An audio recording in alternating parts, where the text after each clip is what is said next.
Come on in, come on in, come on in, come on in, come on in. Come on in, let's talk about it. Let's talk about it. Come on in, everybody. Come on in. I don't even know what to say, man. I got more text coming. Come on in, everybody. Let's talk about it. I'm going to put the link down here. You guys can tap in. Look, we talked about this, man. I don't know who all watched the preview I had, USC versus Minnesota. I broke down a couple of things, and I talked about it. I talked about the quarterback. I talked about the running back. I talked about their defense adding pressure to our offensive line. I just talked about all aspects of this game. I have footage to go along with it. And man, we could talk about, we could talk about penalties. We could talk about the lack of calls. I don't care about the lack of the penalties and the lack of calls. You know what I care about is if we handle business. My phone blowing up. If we handle business, we'll be straight. If we catch the balls, we'll be straight. Let me take this first call. We got to handle our business. And if we handle our business, I'm going to take this first call real quick. Hey, B, what's the word, brother? What's going on, Jay? What's the word?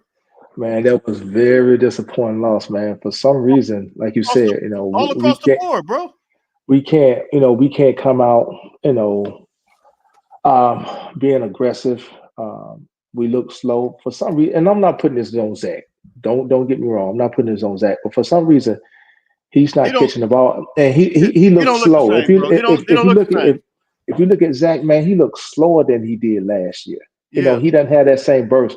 Maybe it's the weight, the extra muscle that he put on in the offseason with the rest of the team. But for some reason, he looks, unsure of himself. He looks slow, and he's not catching the ball. But those turnovers, Miller Moss not climbing the pocket, the offensive line, for some reason we keep getting beat on the edge, in which, that was a good play call that Riley called with Makai Lemon. I think Makai Lemon did a pretty good job coming in. He should have been in there from get-go, to be honest with you. But you got to keep going. But anytime you got an aggressive edge rushers like that, man, you got to do something like maybe, some rollouts, some bootlegs, or maybe even some draw plays right into that, that edge rush like that. I don't know. I think we couldn't slow down their running back. But even with that, man, we shot ourselves in the foot, man. The offense put the defense in bad positions all night with the turnovers. Quentin Joyner had that turnover. And again, I'm not singling anybody out, man, but it was just a poor performance all around.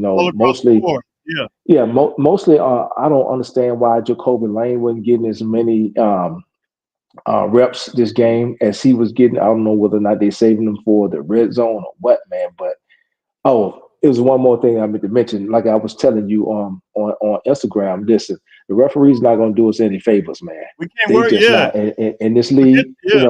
In this league, they're not going to do us any favors. A lot of times, I saw face masks, in that Michigan game. I hate to keep going back to that Michigan game, but for some reason they started to call it tonight. You understand what I'm saying? So it's crazy. They're not gonna do us any favors, man. But all around, man, that was just a poor game. We allowed them to hang around, and now we got two conference losses, one to Michigan and one to Minnesota, that we should not have. We should be undefeated right now instead of 3-2, and it's gonna get rougher. All that talent on the field, man, and the way. I don't know, man. There's an elephant in the room, but we're gonna have to address it one of these days. I think we really miss Eric Gentry tonight. We miss Eric Gentry tonight. Our defensive line did okay for the most part. We got a couple sacks, some TFLs, but we missed that length of Eric Gentry. A lot of times when those running back was very patient, especially at number one. I talked about him in my review. I did a whole video. I outlined and I talked about him. I said, "Listen, we can't allow him to explosive play." You know what everybody said? Said, "Oh, they played against North Carolina. They played against Rhode Island." Listen, I'll be trying to tell you guys that this is football. This is college football. This is no Mickey Mouse patty cake. This is nobody you just gonna come out here like you playing a Pop Warner team. Everybody act like no. No, we got to get down and dirty with it. We can't worry about the refs. We got to play some football. You know what I mean? Like these dudes, we can't be dropping balls and killing ourselves. You know, the offensive line, I thought the offensive line was blocking pretty decent in the beginning. Woody Marks he was running the ball very effective. Yeah, he was. It's just that on those pass plays, and I don't know whether or not it's because of the rush, but Miller Moss did step. The wonder where they got the interception when we driving the ball. He didn't step up in the pocket. He kind of like stood back there. He's still back there.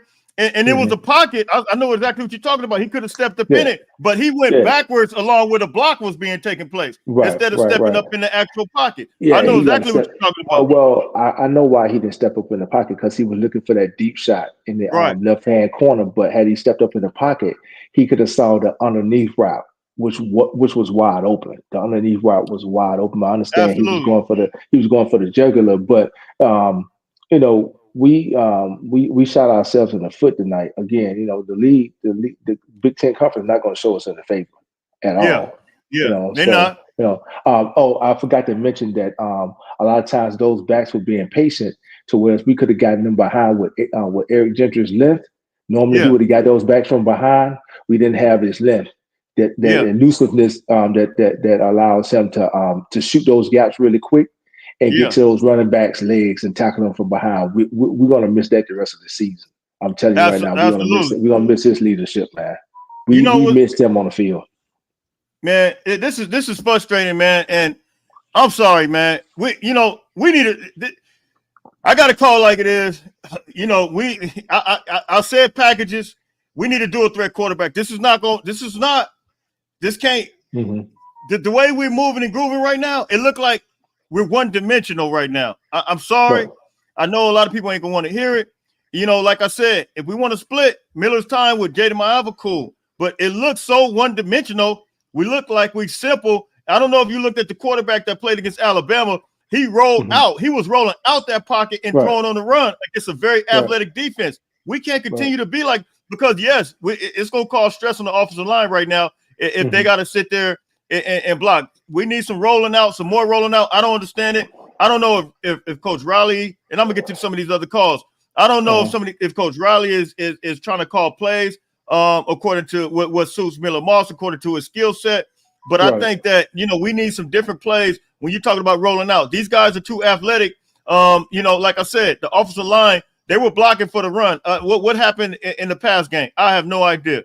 Well, that's the thing, though, Jay. And I'm gonna go ahead and let you go. We should have been following the same energy that Minnesota was doing. Woody Marks was eating. Why not just keep giving him the ball? I don't understand it. I don't get it. He was eating. Again, a lot of times when they think is you know, we going deep on the third and long, and you got that rushers coming up off the edge and Miller not stepping up, just have Willie Marks to chip the back and then just, you know, flick it to him. Like I saw Vanderbilt do a lot of underneath option pitches to I don't know whether or not that was the halfback or the tight end, but they were able to pick up, you know, 7-8 yards a chunk, and that's how you slow down that edge rush. But absolutely. I believe you're correct. You know, he's gonna have to bring in Maiava.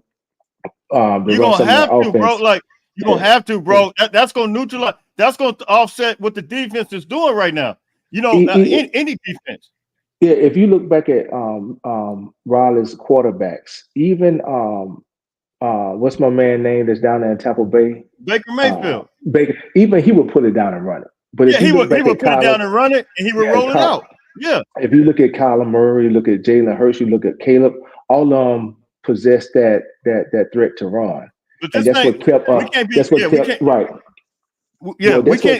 what kept a lot of those defenses from rushing up the field off that edge so as fast as they did. But Miller Moss is not that quarterback, so he's almost like a sitting duck back there. He's a sitting duck. Yeah. So and it's, you know, and I'm a big Miller guy. You know, but right, it's just our offense just don't look right. How do we not score? How do we only score 17 points against Minnesota? Are you serious? Because they stopped running running the ball, Jay. Yeah. I mean, I understand Jonah fumbling the ball. We were moving the ball when Miller Moss threw that pick, when he got his hand hit.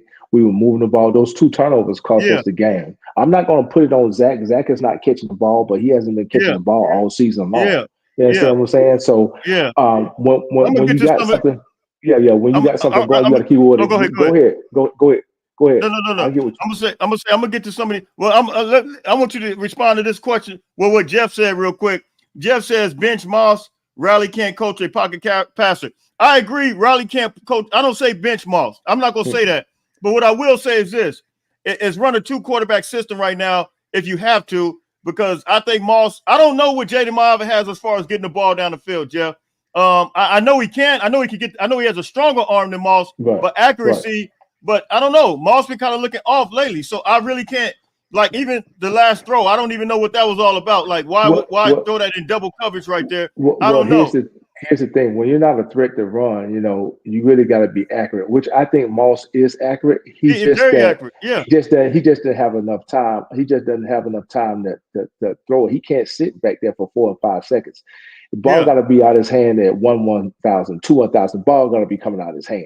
You understand what I'm saying? Our offensive line is not built to withstand that rush off the edge, especially if you're not going to step up. And if you're not going to step up, and really, I think that the lineman that we picked, or the offensive lineman coach that we got, that thing is designed for RPO, not for Miller Moss. Yeah. You understand what I'm saying? But go ahead and get the rest of your call, Jay. No, you made a great point. Our offensive line. Say that one more time before you go, and I'm gonna take this other call. Our offensive line is designed for RPOs, not for Miller Moss. It's absolutely not designed that way. If you look back at the offensive line that we had the last 2 seasons, which a lot of them are freshmen, but who is that? Jonah Mohan that's on the offensive line. You got Emmanuel Pregnon that's on the offensive line, and who's at the tackle? Is it Elijah Page? You got Elijah Page at the left, and then you got is it Murphy? Yeah, and Murphy. Go back and look the last 2 years, if they were there at least 1 or 2 years, all of those guys were blocking for Caleb. So they're used to running the RPO. You understand what I'm saying? So now you put a pocket passer back there, and they're not used to that. They're used to the RPO, those ends coming up the field, and then Caleb taking off running. You understand what I'm saying? Well, now you got them blocking, and those ends are coming up the field, but Miller Moss is just sitting back there. Yeah. So that's why the offense is looking so stagnant right now. It look. We got way too many athletes for the offense to be looking like this. That's what's frustrating. Right. It's crazy. I don't agree with benching Moss, but if we're going to continue to block the same plays that we've been running, that Riley is known for running, we're gonna have to bring Maiava in. But go ahead, Jay, man. I get all you, man. All right, fam. I got a bunch of calls, but I'll tap in with you. All right, appreciate you, man. Christian, what's up, man? Sorry about the wait. Hey, those who are waiting, can you bear with me? I got a lot of we got almost 1,000 people in here, man. So can you guys bear with me? We got calls, but I will take you up next. Christian, what's up, brother? Man, highly upset, man.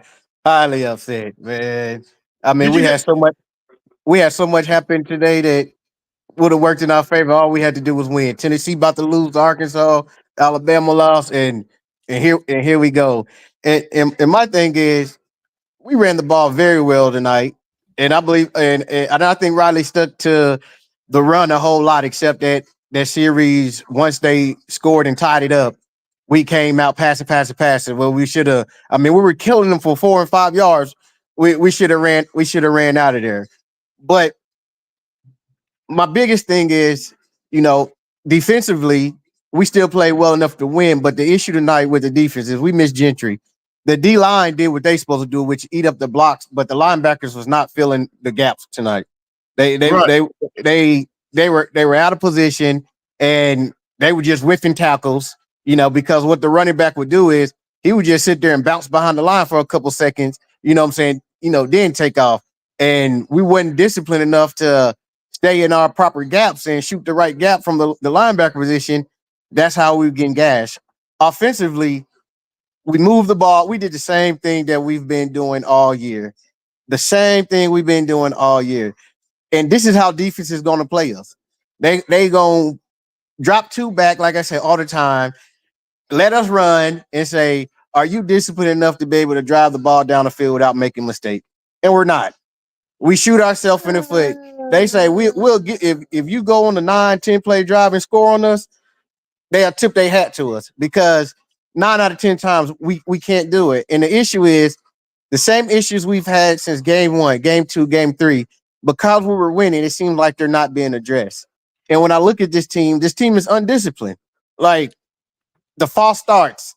is just ridiculous. Lining up in the neutral zone, just this is ridiculous. That come down to discipline, focus, drop passes. We've been dropping passes since game 1, and here we are in game 6, and we're still talking about the same situation. So this comes down to coaching. The head coach, is this stuff being addressed? Like, we're not at practice, but is this stuff being addressed? Like, when you win the game, you still got to dissect the game and say, we have to fix this. We have to fix, because when you get in these close games, those plays cost you. Missing field goals, 2 or 3 turnovers in the red zone. I mean, we was driving before half, and then we fumbled the ball. Like, we're continuously beating ourselves. Offensively, I know we're young and we only have 3 senior starters. You know, that can have a lot to do with why they're making these mistakes, and they're not doing it because they're young. Miller's a first-year starter. All our wide receivers, true sophomore. You know, we're young. Woody Marks and our Monheim and the big tackle number, the big guard numbers. Them the only seniors we have. So, and another thing that I seen is when we came out the tunnel, I said, man, we flat. Did you see how they came out the tunnel? They walked. Like, wasn't nobody excited, wasn't nobody like revved up. Like, they wasn't ready to play. I was like, oh look, here we go. They gonna come out flat. Arkansas just scored a touchdown. They about to beat Tennessee. Wow. Yeah, they just scored a touchdown with a minute to go with their backup quarterback. But and it's just crazy, man. It's like the team is undisciplined and unfocused every week. It's the same mistakes, and it's not getting fixed. And when you play these close games, you're gonna lose them. And every team we play, we're not gonna blow nobody out. Nobody on the rest of our schedule, we're not blowing nobody out because we don't play. I want you to think of something. And I can't put this on our defense at all. I just can't do it because we limit them. You know, we always said if we can keep a team under 20, like when has Lincoln Riley ever just scored 17 points? I want you to think about some of the, and even the offensive performances this year thus far. Lincoln Riley is a 40-point guy.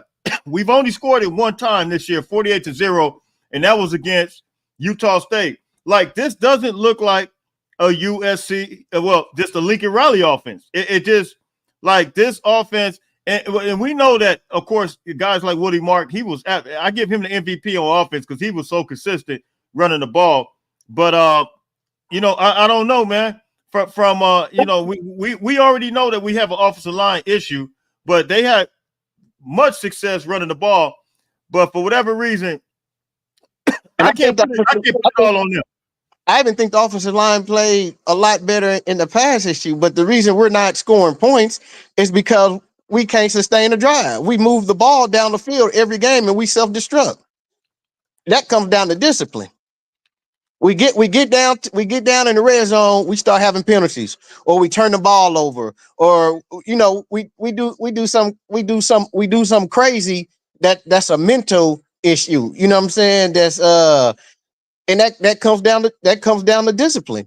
I mean, the drive that Quentin Jordan fumbled, that should have been a scoring drive. The first drive when Branch dropped the first down, that should have been a scoring drive. We still missed the field goal. You know what I'm saying? The drive where we was down to the 30 when Miller Moss got hit on that play and he didn't step up, you know, looking for the big play. We didn't need the big play right there. We was up 7 and we had 3rd and short. Just get the first down. That's that stuff that would have put the game away. You know, that's possible. 21 points, 17 points right there within itself. It's the problem is we're driving and we're getting the yards, but every time we get in the red zone, we can't sustain because we're dropping balls, we getting penalties, or we turn the ball over. The same thing we have seen all year, and that's the difference. That's a big difference. And teams gonna play us like that. Teams gonna go too high, like I say every week. They gonna rush 3 or 4 and drop everybody back in zone and say, work your way down the field on us. We don't think you can do it. Go down the field without making a mistake. And we do it every week, drive after drive. Drive the ball down with ease, looking good. And then there go our mental mistake. Somebody drop a ball, turnover, silly penalty that put us behind the sticks, miss field goal. You know, we brought this kicker in to fix our field goal. Well, I mean, he done missed 2 or 3 this season already. Man, Man, yeah, you're right, man. I agree with everything she said, man. It was so many self-destructive plays, man, that we just along. You couple that with some questionable coaching that we could have been continuing to run the ball. The defense was doing what they need to do. I hear a lot of people say, "Oh, well, we needed Gentry." Well, I don't necessarily. Of course we need Gentry because he's the leader of that defense.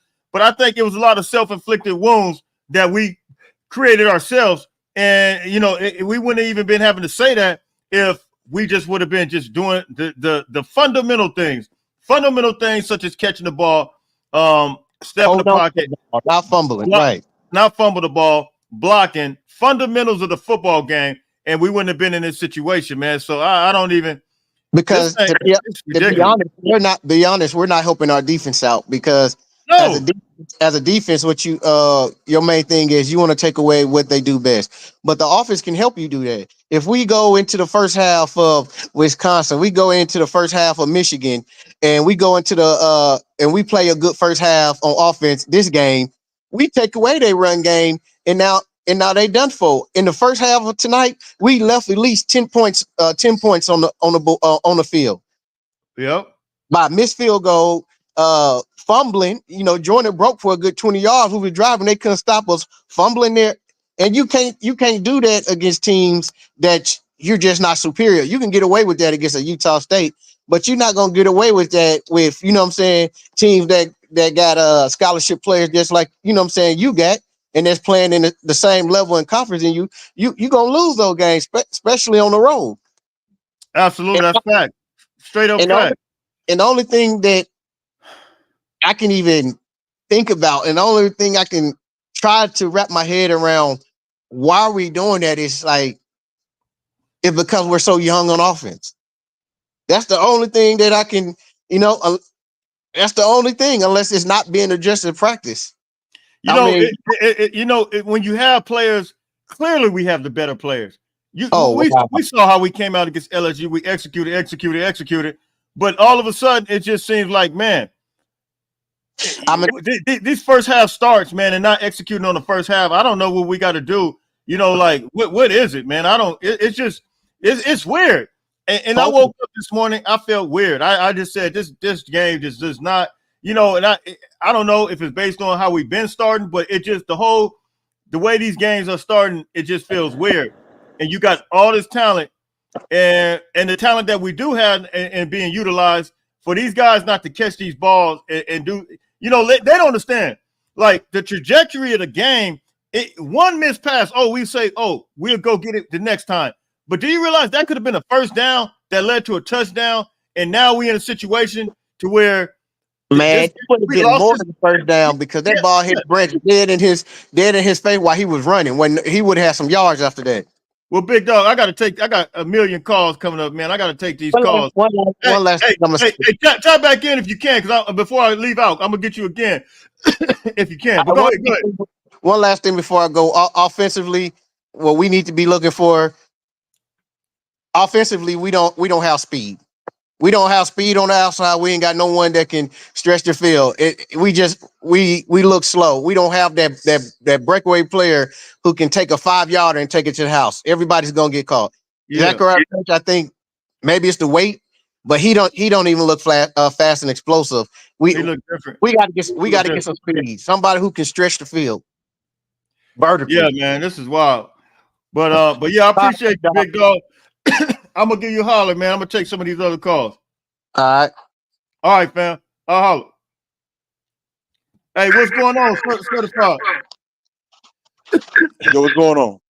What's up, man? Talk to me. Not much, man. Hey, man, I just kind of wanted to piggyback off what you was talking about, man. I think what kind of, Miller Moss, he's a good pocket quarterback, but we don't have the offensive line to really let him do what he does. Right. And I think Lincoln Riley knew that, which is, I think that the Holiday Bowl kind of set us back because he played so well. But that's why Lincoln Riley went after Will Howard, because he know the RPO running back strives in his system. So Lincoln Riley's kind of trying to, I think he's kind of carving a new lane, trying to make this thing work with Miller. But in his past success has always been he's had a quarterback that can run the RPO, which I agree with you is why I think he need to have packages for Jaden to get in the game because it'll slow them edges up, and that's what's killing us right now. No, that's real. That's real. Hey, if you can't turn your, if you got your YouTube on, turn it down for a minute. It's echoing out on my end. You good? Yeah, you hear me now? Okay, you good. No, it's still. I don't know. You might have to turn it off. It's echoing back in my ear. I can't even hear. Go ahead and take another caller, man. I don't know how to get this thing off, but I just wanted to say that, man. Yeah. Hey, I agree with you though. That's what's up, man. All right, fam. Take it easy. Hey, Jay, how you doing, man? What's going on, man? Man, I don't know. That created some type of situation with my. Okay, can you hear me? Can you hear me? Yeah, I don't know. This last. That because my YouTube's off, so I don't know. Is this? Oh, let's see. Okay, hello. Yeah. Yep. Okay, I had to get him off. Man, I don't know what's. Man, his YouTube got something going on, man. But Right. hey, Right. Jay, how you doing, man? I'm good, man. I'm good, man. Talk to me, I'm just man. disappointed, man. Yo, why can't we get ZB the ball, man? I'm like he was electrifying last year. And then I'm not understanding. He's fair catching it. Not even in the end, he fair catching it. Like you see what I'm saying? Like he's like they telling him to fair catch the ball. Like he won the award for the kick return, punt return last year. I'm not understanding why I'm not understand. Are they telling him just to fair catch the ball on the two on the kickoff? I'm not sure what they're doing on that. Right. Man, I'm not sure. You know, that whole situation looks weird. I'm not sure what they're doing. It's not even. It doesn't even. I think I got two callers on by accident, but I'm gonna keep it going. I got Motown and Jay on, but I think I'm talking to Jay right now, right? Yeah. I don't know what's going on, man, and I think this is for the future. I think that's why us getting Julian is gonna be so important. Oh, It's gonna be. It's not gonna be important. It's gonna be essential. You hear me? Yeah, for sure, It's gonna man. be. I think It's gonna be yes, essential that we get Julian because right now, well, let me take that back. Yes, we get Julian, but at the same time, we got a guy right there, Jaden Mayava. He can get it cracking just like Julian. And you know, listen. I don't know. You know, anybody that watch college football today. I don't care what team you watch. You don't beat big bad Alabama just to beat them. You beat them because you got a quarterback that absolutely rolled out the pocket, that was thrown on the run, that would fake like he was throwing it on the run, and then would pull it down and keep it moving in the end zone. You can't. I mean, this is the way college football is right now. This is all that. You know.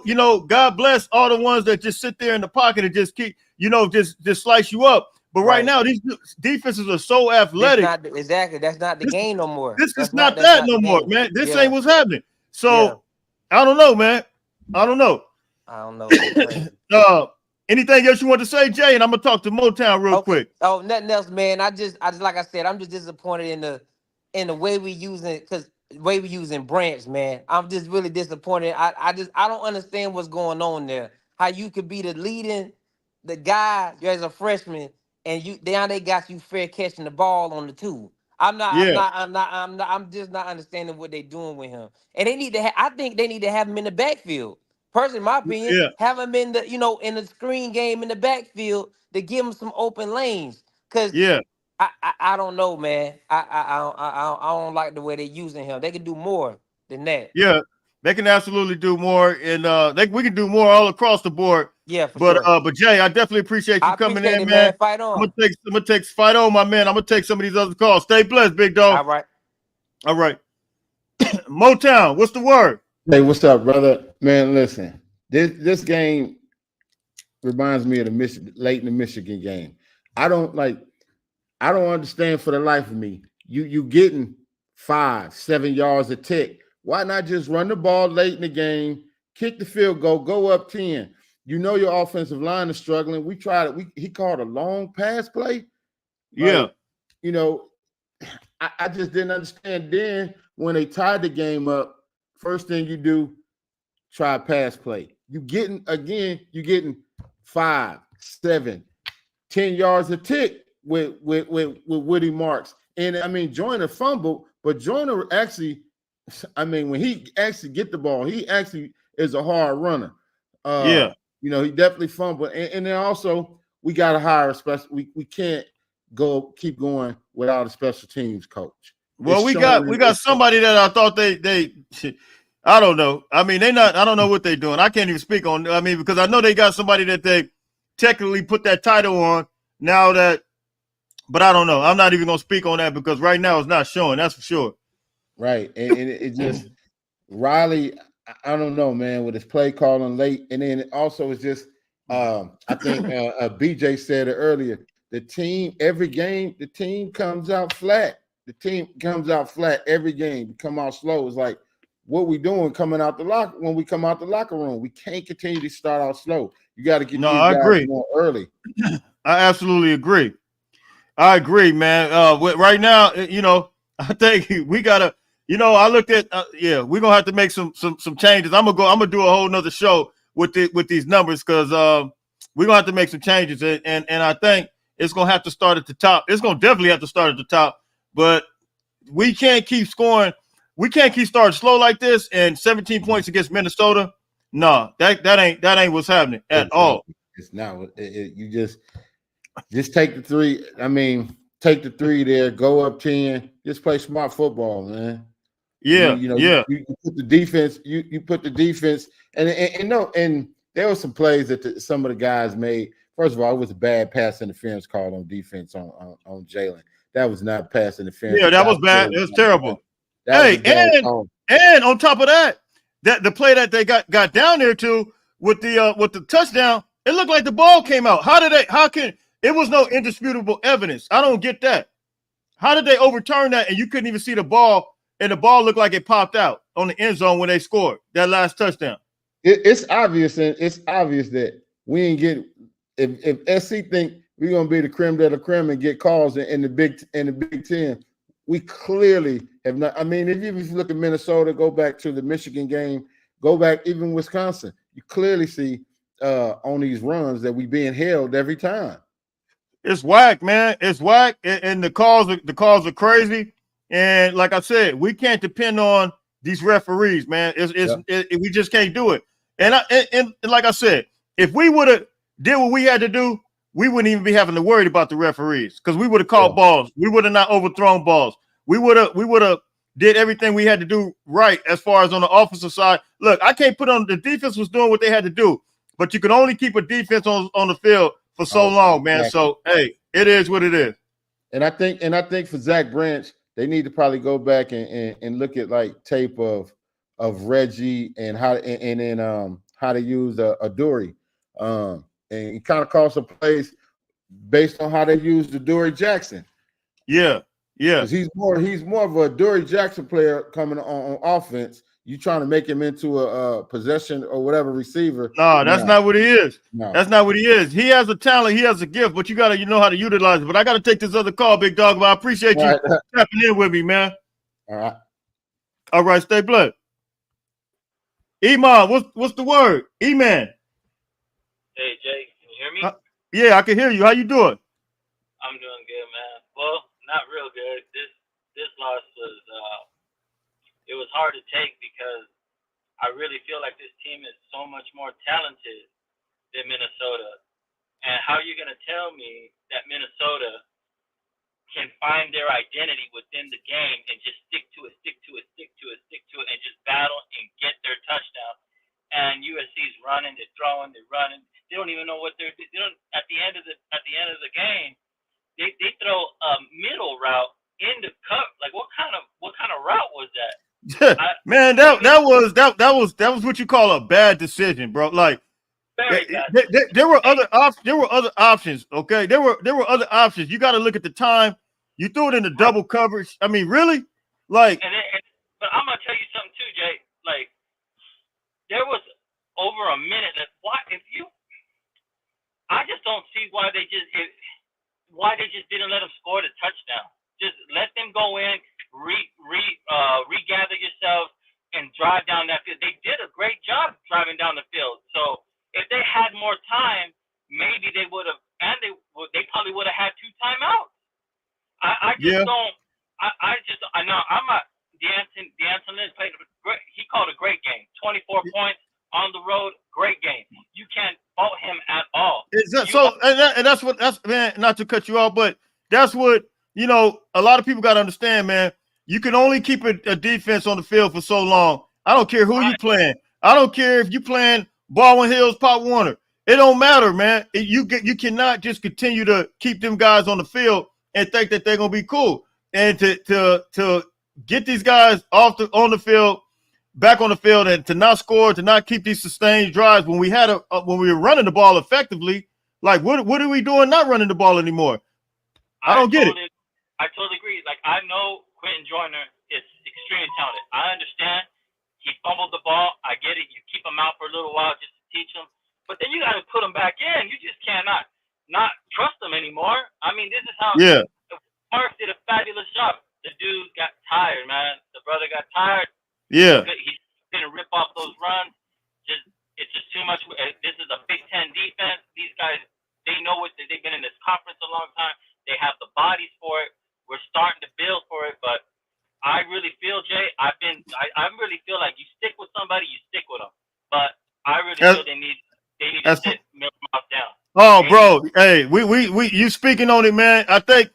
Listen, I can't take it. Well, I'm not even. Man, this is not Lincoln Riley. This is not a Lincoln Riley offense. And I'm gonna get to my guy Carter here in a minute. Carter, I tapped you in for a minute because I'm about to. We're about to get with you, but I'm gonna let you say one more thing, man. And I got to get to my guy Carter. But hey, you make an excellent point, and it's no hating. We all love Miller. Let me clarify that for all you haters who be coming up here talking about Jay. You can't do it. Listen, football has evolved. Alabama lost against Vanderbilt against a quarterback, as I stated, that ran a bootleg. It was running bootlegs, running rollouts, and he was bringing the ball down, faking it, throwing it on the run, and then he was bringing it back down, and then he would run. Listen, these athletic defense, man, we just can't be posted up in the pocket chilling. You can't do it. I totally agree with you, Jay. I really feel like Jaden Mayava will put a fresh. Oh my God! Oh man, this. As soon as we win a couple games with Jaden, it's gonna put respect back on USC's name because now it's a different team with him. So I agree, bro. I agree. I totally agree with you. Right. If they start rushing off that edge, Mayava just hits. He gonna take off, and he got a 6'4", 235 pound frame, 30-pound frame, man. Remember, like that's what Jalen Hurts did with as soon as Lincoln Riley got him at Oklahoma, they get aggressive, boom, he gone.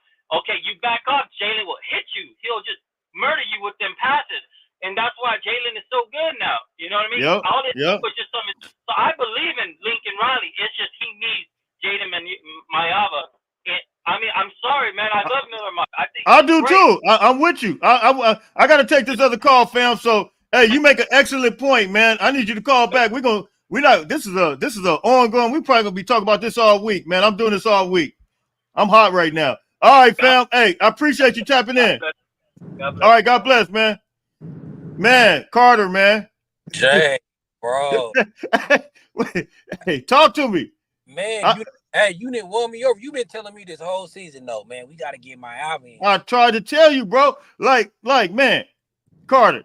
Well, tell me what you saw first. Let everybody hear what you got to say. Because, I mean. Nah, everybody, I've been listening to everybody. Everybody they made valid points. They didn't cover everything I was going to say. I'm just saying, though, like, man, it's like, forget a package for Mayava. I think we need to start doing right? I think we start doing not because of Moss, though, but because of Riley, though. He's not going to adjust to it. He don't know. He don't know how, bro. I did a show a couple of weeks ago. And I said, Coach Riley does not know how to call plays without a quarterback that has mobility. That's who he is. That's who his identity is. Somebody said, oh, Jay, well, he's just like Baker Mayfield. Man, will you stop? Baker Mayfield was a guy that put the ball down and ran, and he was fast. Baker Mayfield wasn't the guy that he had speed. That's not Moss. Moss is a clear pocket quarterback. And yes, he's an accurate quarterback. But it's levels to this. Right now, it is levels to this, and we gotta understand that. If we in denial of that, we lying to ourselves, man. Jay, I feel like it ain't that Lincoln Riley can't, is he don't want to. And you know what a person is, what they do when they back against the wall. So our back wasn't against the wall, but the game was tight. It was 17-17. We were just gashing them on the drive previous before that. We Yep. out and made 3 pass plays after our run game was eaten. Yep. Our run game was eaten, and we came out in 3 pass plays. He's Yeah. allowing our weakness to be exposed. Yep. Right? Our tackles can't block nobody. I mean, let's keep it real. Everybody against us all of a sudden has a pass rush. All of a sudden. Yep. Right? So Lincoln Riley got to keep running. I hate to say it, but we got to play like Big Ten teams. We got to run the ball, because the more pass plays give us more opportunities for false starts, holding, and getting pressure on Miller Moss. So when the run game is eaten, we got to make them make us pass. We don't come out on first down and pass the ball. And it's stupid. It don't make no sense. It don't make no sense. And just as crazy.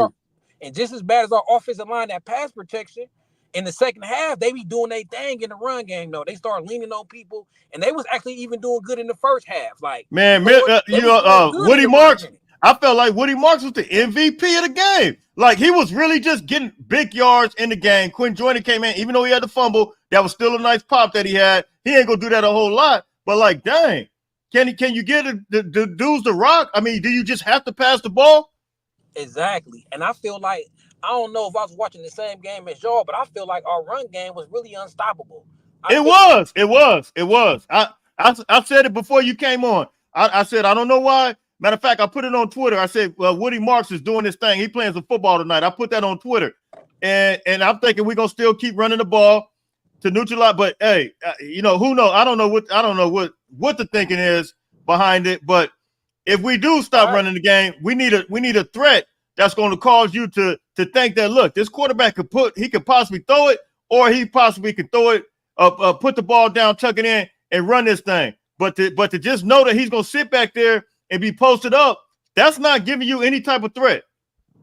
Exactly. And like I said, like you said, it started at the top. Lincoln Riley, he's obsessed with the passing game. He want every quarterback he has to win the Heisman. It's like he has to get his quarterback 300 yards or multiple TDs. It's like, and I noticed that because every time the game tight, like, why was he running it in the first half, right? And then in the second half, start running it, because that's not who he is. He can't help but call pass plays, Jay, because we was running it until it came to crunch time. We coming out passing every time. Like, why? All right, man. Your guess is good as mine, man. Like I know Woody Marks. Do you not know that Woody Marks? Let me show you. I just looked at this. Woody Marks, you're gonna trip on this. Woody Marks, this is what he had. I literally just looked at this. He had 20 carries. I don't even like it. It's gonna make me sick even saying this. 20 carries, 134. Look, get him in 200 yards. Let him get the Doak Walker Award. Give him 200 yards. He had 24 carries, 134 yards. And you telling me we can't keep running it? Let me see how much it was for average. It's frustrated, man. Joyner was 6.7 yards average. Wow. Yeah, Joyner had 4 yards for 44. Four rushes for 44. He had 173 yards. But we can't keep, here's Miller Moss's numbers. 23 for 38, 200 yards. Wow. That's not efficient enough, right? That's not efficient enough. So my question is, would a USC media, is they gonna have the balls enough to ask Lincoln Riley in this press conference? Hey, no, they're not, man. They're not, man. We don't even want to talk about them. They're not. Bro, really? Hey, you know when Lincoln Riley said, you show me a soft team, I show you a soft quarterback, but you show me a soft coach, I show you a soft team too. And Lincoln Riley, for all his genius, he a soft coach in the fact that he won't run it to save his life. He got to pass the ball.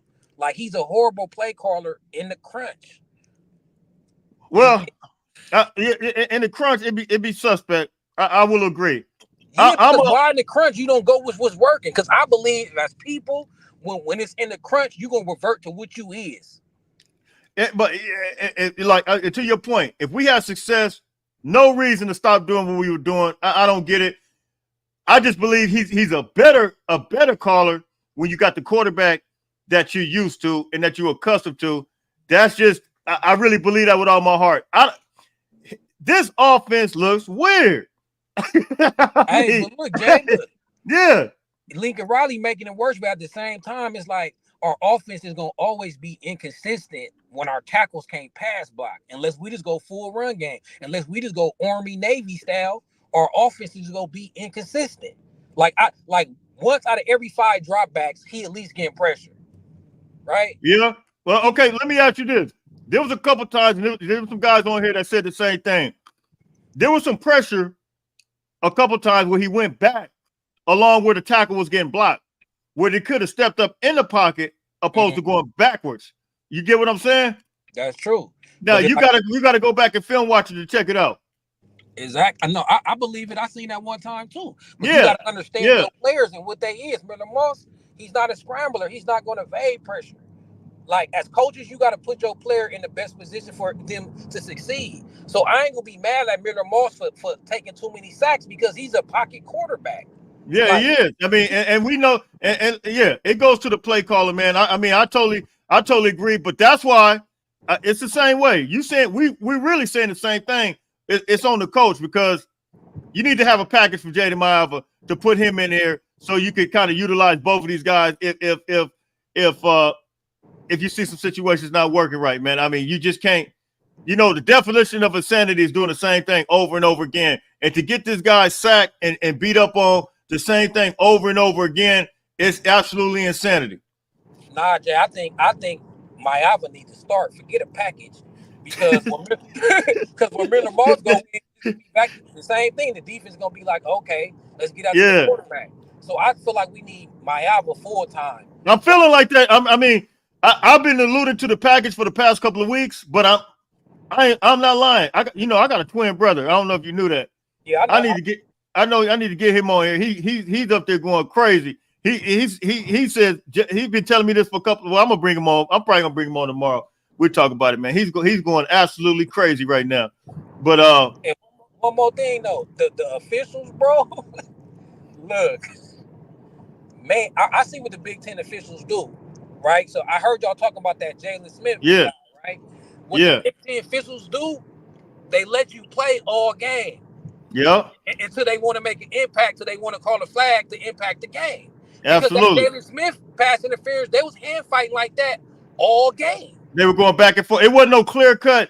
Like you could see them both going back and forth. Not only that the last play on the end zone, there was no indisputable evidence that was a touchdown. The ball looked like it was coming out. How you gonna tell me that you saw where the ball was coming out? Nobody saw where the ball was coming out. Didn't they rule out a touchdown on the field? I think because they ruled the touchdown on the field. No, they ruled it not a touchdown. I thought. What? And did they say stand? Hold on, I'm trying to remember. Somebody can hit me in the chat. I got 12. Let me take a picture of this. I got 1,221 people in here right now. But listen, yeah, I don't know. I thought that ball was ruled not a touchdown. Because remember they took the points off the board. It had it 17-17. They said it wasn't a touchdown, right?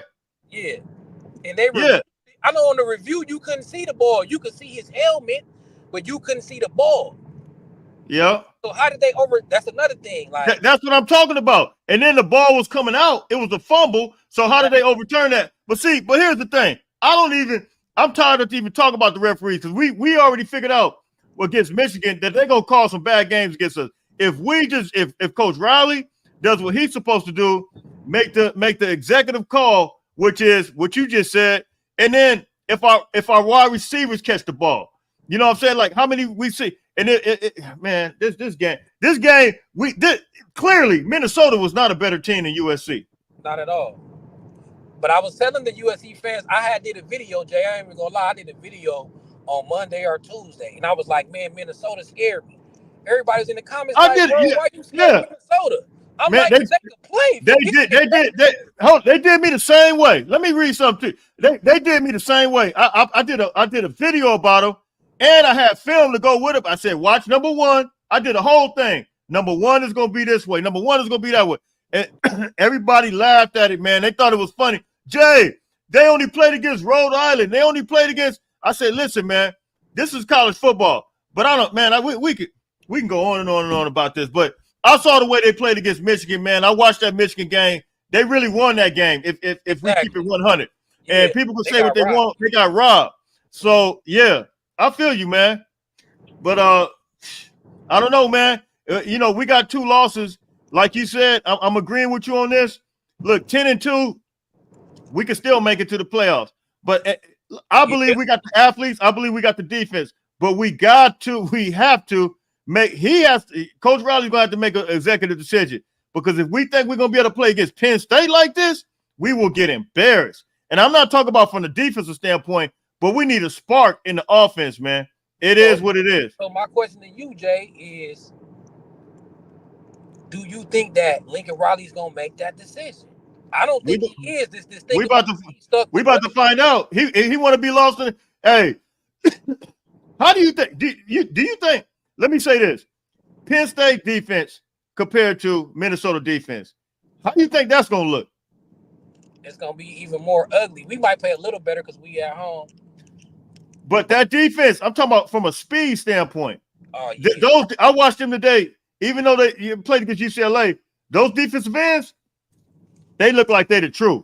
Well, if they defense is the truth, then yeah, Miller Moss gonna be getting beat up like in Pinata. Because I hate to say it, but I can't hold hands and kick cans no more, man. Like Elijah Page and Mason Murphy ain't it. And if you're gonna keep them in, you better make a change. You got to make a change in the quarterback to make some rollout stuff happen. Hey, look, we all look. It is what it is. I'm sorry, it is what it is. Yeah. We can be drastically embarrassed next weekend if we're not careful. We don't manage this thing the right way with the right personnel. We could be very, very embarrassed, and it won't be on the defense, but it'll be on the offense. Yeah, and before I know you got other callers and all that. So before I go, or before you get to the next one, I was thinking like the beginning of this season, Jay, I ain't even gonna lie. After we had hired all our coaches, the defensive, I said, wouldn't it be cold irony if this season our defense be our strength and our offense be our weakness? Yep. I was thinking that at the beginning of the season because I ain't gonna lie. Like I know, and I hear you talk about it all the time. You be like, man, like look how it played out. Like we fired Grinch at the right time. Look at the great coaches we got. But I still feel like we was a year late on that. And I feel like we paying for that right now. Like Caleb Williams don't come around as we see. Caleb Williams don't come around all the time. I feel like Lincoln Riley's gonna live to regret not getting Caleb a defense, bro. And I know it turned out good as we looking at our staff, but I think it's just the irony. I think it's the football guys like, okay, now we want to get our offense right. I mean, now we want to get our defense right. Now your offense finna struggle because you didn't address it from the beginning. So that's why I just keep thinking like, man. Yeah, the only thing, I get what you're saying, but here's the only thing I'm going to say about that. The only thing I'm going to say, I feel like these coaches wouldn't have been available. I don't know how, if Deontay Lynn would have been available. I don't know if Eric Henderson, if he would have fired him a year early. I don't know if everything would have came together. I don't know if Matt Inch would have been able to come over. I don't know. You know what I think about too? Yeah, go ahead. I think about John Abasari. We took him from Minnesota, and then he goes home, and I can't even think, man. I'm not even about whatever. Right, you don't think they played him enough? No, I mean, we recruited him from Minnesota, was able to get him, and now he goes to Minnesota and loses. Like, how does that look? That look bad. So I'm happy you brought that up. This is my question to you. So now, at this point, I feel like I know what type of team we got, right? I don't feel like we gonna win a championship. I still feel like we can make the playoffs because of who lost today. Like Alabama, these other teams is losers too, and it ain't no real juggernaut, right? But the only thing I gotta say is that John Abasari, he's one of them kids that we stole at the last minute. So what I want to ask you is, do you think if continues like this, can we keep our recruiting class together? Because at this point, I didn't kind of like the season. We still can make the playoffs, but with our Yeah. tackles, we a true championship threat. So me at this point, Jay, I can't lie. I just hope we play good enough to keep our recruiting class. That's the Yeah, only I'm just saying. I'm just saying to keep our recruiting class and to hopefully, I think right now the way we started, there weren't a lot of expectations at the beginning of the season, but once we started and we started moving and grooving like with LSU, everybody else started jumping on the train as far as what the potential that we had. Yeah, we came out and started doing our thing, but now it's like, man, we stagnated with the offense. Zachariah Branch looked better in the first game opposed to now. And that, like I said, not taking anything away from him. I just think they got to utilize to get him out of space. But everything was just the athletes we got is just way too good for this, man. And it's very, very disappointing. I hope we keep our recruiting class together. I just hope we could get to at least 10 wins because we still have an opportunity, man, to put this talent on the field. Once they in those big games, man, I think they shine, man. Do you agree? Yeah, I think in the big games we play better. But Exactly. we can't afford that. It ain't like we past champions, right? Where we ain't got to get up for every team, but we just like a dominant team. We got to get up for every team. We have Yeah. that can't be exposed. We're not a Yep. perfect team. So Yep. anybody can beat us, especially when we want to pass so much and we ain't got no pass protection. So we Yep. coming out like we done done something. We ain't done nothing yet. So if we underestimating coming out like we got it, then that's a problem with the players. Then that's an even bigger problem. Like, what do they Yep. think they're doing? Who do they think they are? Right? We ain't accomplished nothing yet. Yeah, man. It is what it is, man. Yeah, we're gonna touch on this. We're gonna have to we'll bring you on for another live, man. We're gonna have to. Yeah, we This is got to where do we a at little right live now. We might have to tap in tomorrow or something, man. We got to get it popping because we got to figure this out. for sure. Thanks for having me on. I see Motown back here. Motown probably want to get up here. Yeah. All right, big dog. Some people dropped out. I talked to a lot of people already, but I got one more I'm about to get on real quick. All right, fam. I'll get at you. All right, Jay. All right. Leon, what's up, my man? Hey, I'm sorry for the wait, man. That's all right, Jay, man. Listen, I put my daughter to bed and I was like, man, I'm done with USC for the night. But then I told you I was going to come on, so I went ahead and jumped on, man. I'm glad you came on, man.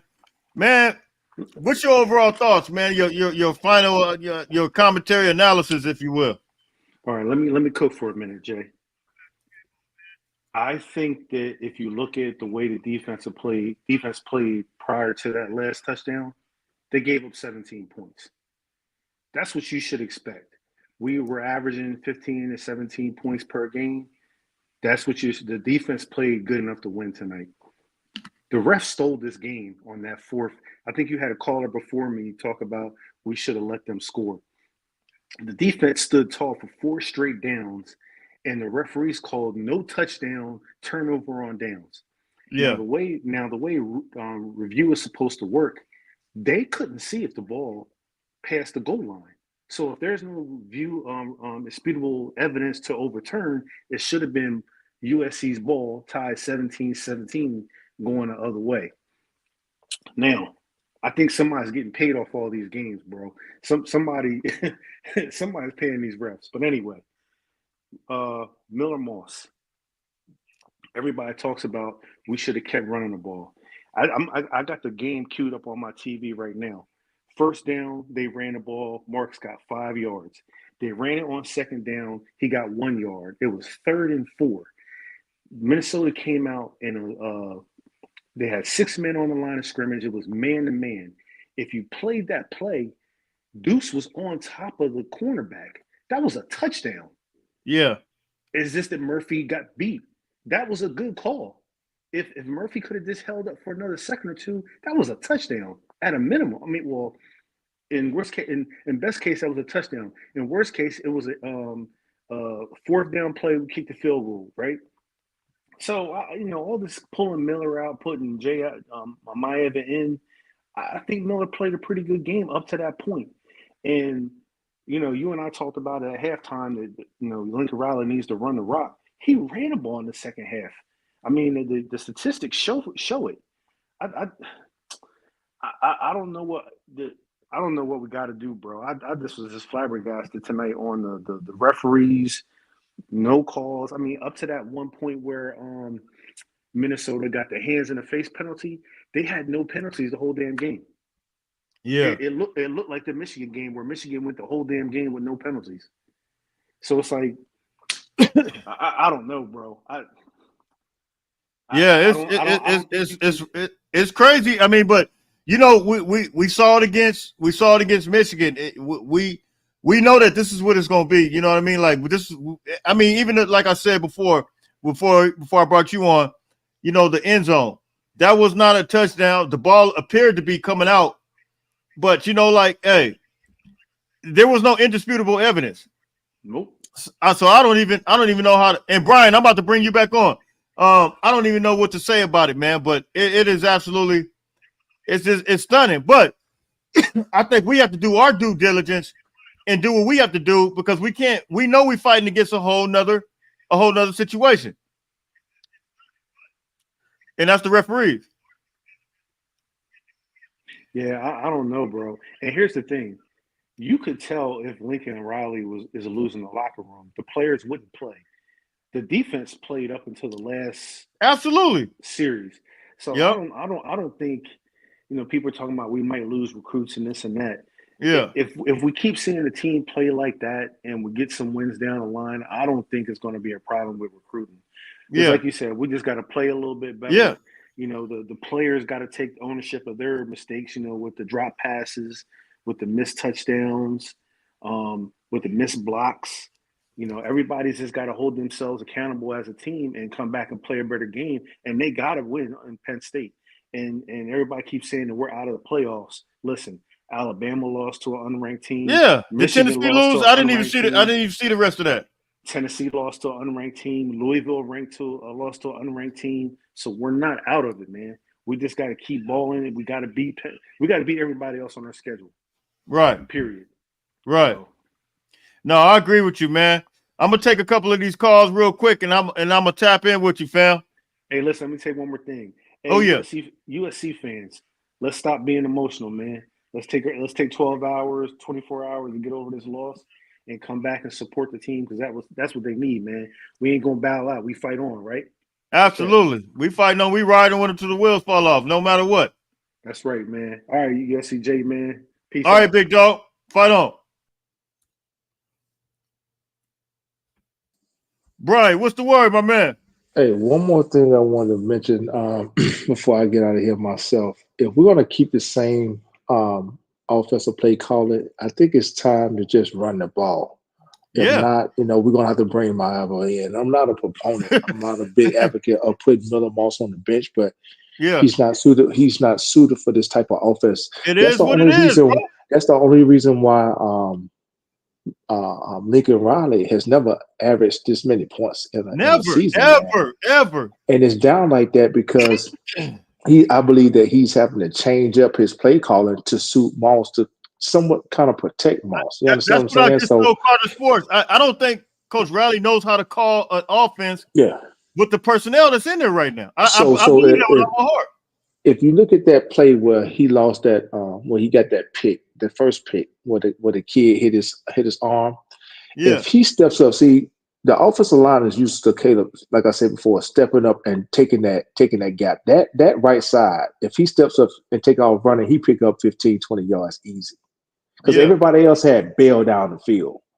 And the rush is what got him on the edge. So again, I would have just preferred just keep running with the marks. I understand he was tired. I understand that Quentin Joyner was, had fun with the ball, but sometimes you got to trust your young running backs, man, and put him back out there, throw him back out there in the fire. But right now, I think Lincoln Riley is averaging right at maybe 30 points a game right now. Yeah. The average is down. So again, I think it's time to bring in Maeva. It's going to keep that pass rush from coming out the middle so much the way it is now. Other than that, man, we're gonna see a lot of these low scoring games to where it's come down to one drive. Man, And we may not pull it out. We're not no Big Ten offense. It's crazy. Like we Right. thought the high power offenses would be coming here, and we looking like the Big Ten offense. This is unreal. Well. That's what we adapted to when we picked up the weight. We adapted to that style of play, but that doesn't suit Riley's type of quarterback. You understand what I'm saying? It doesn't at all. We're used to seeing, like I said, quarterbacks like Kyler Murray, Caleb, what's my man, Jalen Hurts. Jalen We Hurts, used to Baker Mayfield. seeing Baker Mayfield. We used to seeing those type of quarterbacks, and as a result, Riley was averaging 40 plus points a game. Well, now he's like right at 30 a game. Well, he doesn't have that type of quarterback. And again, those offensive linemen, like I said earlier when I was on, they used to blocking for quarterbacks like Caleb. They're not used to blocking for Moss. So when those when those ends press up the field, the quarterback normally takes off. Well, that's what Jaden Miaba comes in at. Yep, that's what I've been trying to say. If you have Jaden Miaba in that game, man, we win that game by 2 touchdowns easily, man. But like I don't understand how people don't. And they like, Jay, come on, man. You can't. I said, look, man, I see what I see. I'm sorry. I can't. Right. I'm not saying I'm not turning on Moss, but I see what I see. And I know to keep the individuals honest, the defense honest, right. You got to have some type of threat, some type of dual threat out there in order to be successful. And nowadays, college football, that's just the way it is. And to be honest, if you go back to that bowl game we played in, Miller Moss threw for 6 touchdowns. Well, the opponent's defense had never seen, that type of, seeing Miller Moss play. So they have it in film on him. Well, now they got film on him. You understand what I'm saying? And they found out that if you press him up the field, he doesn't really step up in the pocket too well. So now our tackles are struggling. They're pinning their ears back, coming out the Moss, and they're dropping everybody back. Well, if you got my Alvin in the game, we pick up 15, 20 yards a chunk. Well, now they got to start doing what? Slowing down the pass rush off the edges because he might take off. So now Willie Moss can really eat. Now, hey, you can get those passes off if you choose to sit back there for 3 seconds, 4 seconds, but you can't sit back there that long and not climb the pocket or not take off. It's just not going to work. So I don't know what Riley's going to do. Like you said, he's going to have to make an executive decision, and I missed part of it. Yeah, and I missed part of the live when I had to check out for a minute. I don't know. No, you're good. I don't know what Riley's going to do. But you're right. He's going to have to make an executive decision. Bro. He got to do it. He's going to have to, because right now the offensive production is down, and we're looking like you said, a Big Ten offense. When have you ever seen Riley offenses on the average? Yeah. So my bad. I'm trying to get this record, man. My bad. You good? Yeah, you good. Totally agree with you, man. I'm gonna get some of these others, man. This battery about to die. I'm about to try to get this picture cord real quick. I appreciate it. Go ahead. Okay. USC football for life. What's the word, man? Yo. Talk to me. Yo, so one thing I'm realizing, right? Obviously, tough loss, right? No one wants to see a team lose like that, right? Right. But the thing that I'm seeing is, bro, there's no accountability, bro. Zero. Because clearly the offensive line, not good. You can clearly see since the start of the season, there's going to be issues down the road. And he continues to say, there's no issue. Oh, I thought they played good or something along that line. And it's not working, and it's not true. Yeah. It happens all the time. Yeah. Well, I mean, we know the offensive line has issues, man. Bear with. Yeah, we know that the offensive line has issues. The thing is, man, is that what we have to do is we have to adapt to that. And the way we adapt to that is going to be we might have to put a dual threat in there. It is what it is. I mean, it's no way around that. And it's just nothing we can do right now. I mean, I don't think Coach Riley knows how to play calls without having a dual threat in there. I think that's the problem. No, I completely. And I think that's an issue that we're kind of dealing with right now. And I love Miller. I'm a big fan of Miller. I think he throws the ball very accurate. I think he's maybe more accurate than Jaden Miava. Jaden Miava's accurate, but I don't know. I haven't seen him just a full game all the way yet. I just seen highlights and clips. and I know what he could do. But from a dual threat aspect, I know how he takes it and pulls it down. And if you looked at the Alabama game, as I stated earlier today, they had a dual threat quarterback that transferred from New Mexico State that went out there and balled, man, against Alabama. But he was a super dual threat, and he did what he had to do. You got to keep the defense honest. You feel what I'm saying? Even if the offensive line, listen, Vanderbilt offensive line wasn't all that high compared to all of Alabama's defensive line. But you know what they did to neutralize that? Yeah. They had a quarterback that was able to move. You feel what I'm saying? Yeah. Oh yeah, absolutely. I mean, you can see how they were able to implement his run game into first downs and wearing down that defensive line. And, I mean, you can see it over the course of the game. But also, I think questions have to be answered about Josh Henson, bro. I'm sorry. I'm not trying to be like the type of dude to, like, after one game, fire this guy or something. But I need answers, bro, because that offensive line has to get fixed. Yeah. It's not right. But hey, man, it's the offensive line. And the way I look at it, it's the offensive line that we have to deal with from this year. So what's the best way? How do we fix the problem this year? And I think from an offensive line standpoint, I don't think we can fix the line all the way from this year. I think we have to make another personnel change. That's just the way I see it right now. I agree.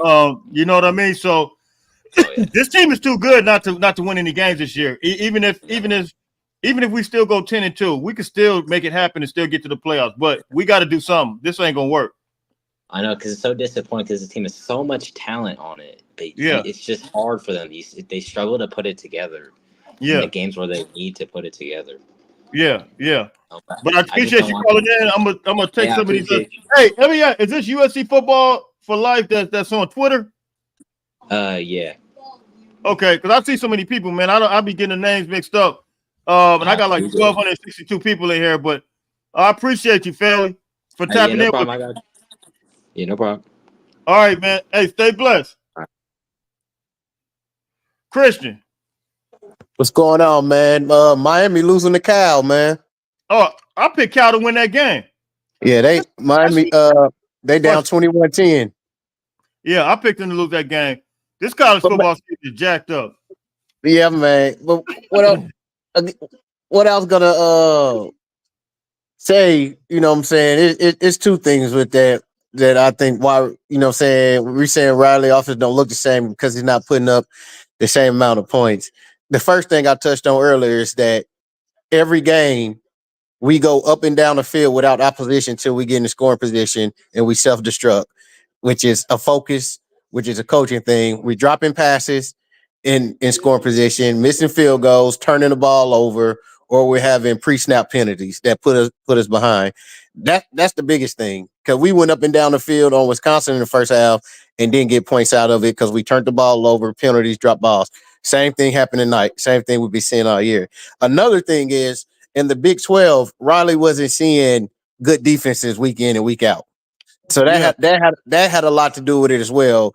It was in the Big 12, it was only Oklahoma and Texas. Wasn't nobody else really a threat or any good. And so he wasn't facing quality defenses, big physical defenses like this week in and week out like that. I just think the last man, he said it real good. It's accountability. The offensive line, we have our struggles, but the offensive line played well enough tonight for us to win.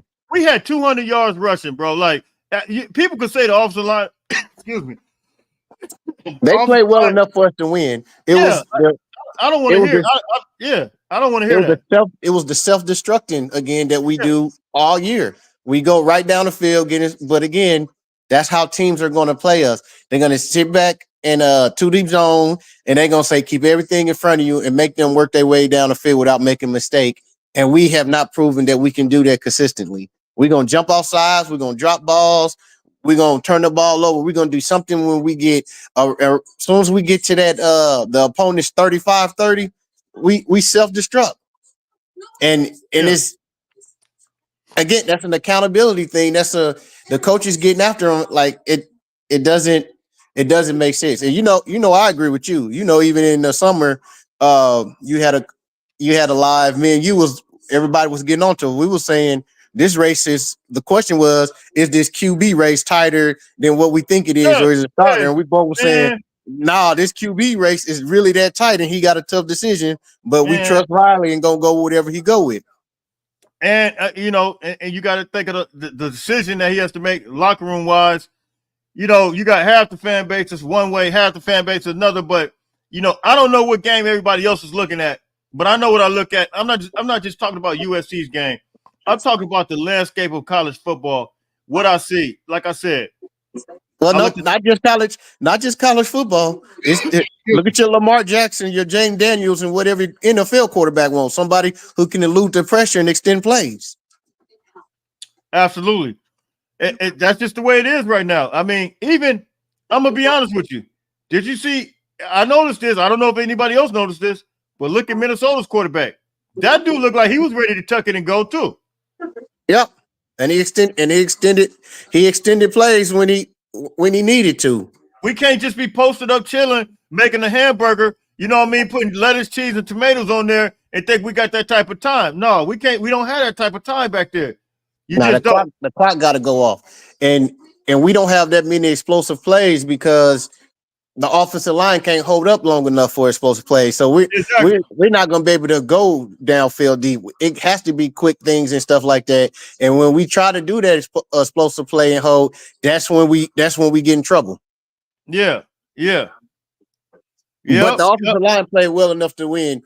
My biggest thing is that week after week, even in wins, when things that's negative don't get addressed, it creates mayhem because it's not brought to the attention and it's not harped and players keep doing it. Yeah. It's my thing is week after week. I mean, even against Utah State, we did this. We drove down the field, got there, and we self-destructed with drop balls, penalties, and turnovers. Yeah. And it's continuous happening when you play teams that's on the same level and good teams. Them plays cost you. Yeah. And it's like the only game that I've seen us come out and play from beginning to the end was LSU. It seemed like every other game after that, we just don't get up for. It's like I said, Minnesota ran out the tunnel. We was coming out the tunnel. Wasn't nobody hyped or nothing. They walked out the tunnel. And I was like, man, what's going on? There wasn't no energy. Wasn't nobody pumped up. It's like, what's going on? I was like, man, we about to be flat again. Yep. And it's just, I don't get it. And I know it's our first year in the Big Ten, and it's not no excuse, but they're gonna say, oh, we getting adjusted to the Big Ten. The thing about the Big Ten is I don't know what it is. When we play these away games in the Big Ten, I mean, we gotta go take it. The referees ain't gonna give us nothing. That call on Smith, man, dude was out of bounds for 5 whole steps, and then he was holding Jaden Smith. He was holding Smith's hand while he was trying to get the interception. I'm thinking they about to call offensive pass interference. Then that 4th down is like, how can you overturn that? You can't see the ball. Right. Well, man, I got a bunch of calls coming in. There's a bunch of people coming in. I'm going to take a couple more of these real quick. Right, and I'm going to try to get off of here, man. But I definitely appreciate you, man. I'm going to try to get some sleep tonight, but I ain't going to be able to sleep. It's crazy. It's going to be all right. We're going to bounce back, man. We're going to bounce back. All right, my man. Dan, how you doing, man? Hey, what's going on? What's the word, man? Talk to me, man. How you feeling about this loss tonight? I don't even know. Like, for some reason, I'm not even mad about it. I think I'm just confused. Like, you know what I mean? But all these years, we were like, man, Lincoln Riley had a defense. Now he has a defense. Like, who would ever thought we'd be losing the game because the offense is not scoring 20 points and the defense is keeping us in the game? It's just like, it's just different. Like, because Lincoln Riley is used to, even on a bad day, put up 30 points, but now he's not even putting up 20. But I see what people are saying about Jordan J. Mayava. Miller Moss is a great quarterback, but we don't have the offensive line for him. Like, if we had Michigan offensive line, somebody just like that, he would cook. It'd be no one would be able to stop us. He'd have all day. He'd be cooking if he had Michigan offensive line, or even that's a fact. If all the offensive lines we've been playing, if he had that offensive line and they were in sync, he'd be cooking. But we don't have that, so that's why it may be time to just add him for certain things. Yeah. I had Carter Sports on here. He said just make a whole make that whole transition and switch a quarterback. But I said prior to this game, I said packages just to keep the defense honest, because you got these guys, these more athletic defense. And like I said before you came in, I don't know if you watched the Alabama game, but they had a transfer quarterback from New Mexico State who absolutely balled out against Alabama. He played for Vanderbilt, transferred from New Mexico State, but he was running all over the field, but able to roll out the pocket, throw on the run, tuck it down. I believe Jaden Mayava adds that same type of dynamics. Excuse me. When I get on these lives, I start getting choked up. But Jaden Mayava adds that same type of ability, and he played the same at the New Mexico State. I think they're not in the Mountain West. Are they in the Mountain West? I think they maybe. But anyway, Jaden Mayava, I think he's able to do the same thing, man. And that's not Miller Moss fits the balls in tight spaces. He is that guy. I still believe in him. But right now, the way when have you ever known Lincoln Riley's offense to score 17 points? That's unheard of for a Lincoln Riley offense, man. Yeah, and once again, it's not because Miller Monsters are bad. It's that he's a pocket guy. He doesn't even want to scramble for first down. If they give him a lane, he'll run and throw it away. Because I've seen him like, man, just get that, just run and slide, or just run and get 5 yards and slide. Let the defense think you'll actually do it. But like tonight, I've seen him run to the sideline and throw the ball away when he could at least ran for like another 6 yards and get that first down. But he won't do it. Right. So we need an offensive line. We don't have the offensive line for a straight up pocket passer. We need guys who can protect. That's who he is. And absolutely. We don't have that. I mean, it's like you put Tom Brady behind us. He can't do it. Yeah. Well, look, man, the season's not over. The thing is, the way everybody's losing today, we could still go 10-2. But I believe right now we're at a crossroads. And I told everybody in the summer that this quarterback battle, when Lincoln Riley said that the quarterback battle, somebody just alluded to that, Christian, the quarterback battle was tight. I think it really was tight. I think that it was a situation where Lincoln Riley was battling with going with his traditional quarterback, which is a pocket guy. That's a great pocket quarterback, one of the best in the country. Or do I want to go back into what we call a very familiar type of guy in Jaden Mayava, who I'm accustomed to having? And he went with the other.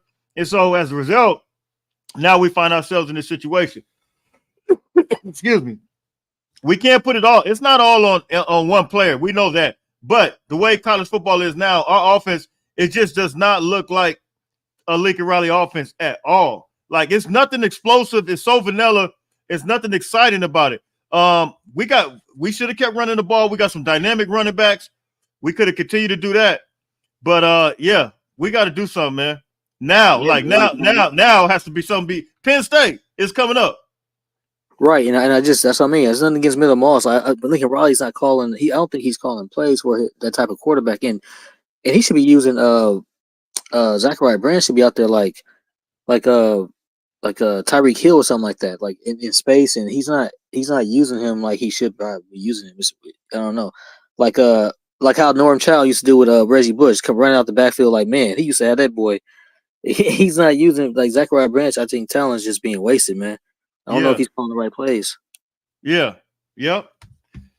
So, man, I definitely appreciate you calling. I'm going to take some of these other calls, man, but we definitely be talking about this all week, and we could look for something. Penn State, we could be right back in the mix. We're not going to fall out of the top 25, of course, but I don't know where they will put us, but with that Penn State would definitely boost us up as far as where we need to be. Excuse me, if we win that game. Right. So, but I appreciate you coming in, man. I'm going to take some of these other calls, and I'm going to get out of here. All right, man. Good night. Fight on. All right, fight on. LBC Robbie, how you doing, man? Hey, Jay, how you doing, big dog? How you doing, brother? Oh, man, everything is everything, man. I can't complain. Everything hurts, man. It hurts right now, man. It hurts. It hurts, huh? Hey, man. Hey, man. Put a Band-Aid on it, man. Put a Band-Aid on it, man. We're going to be all right. Yeah. Putting a Band-Aid on cancer because it don't work. Hey,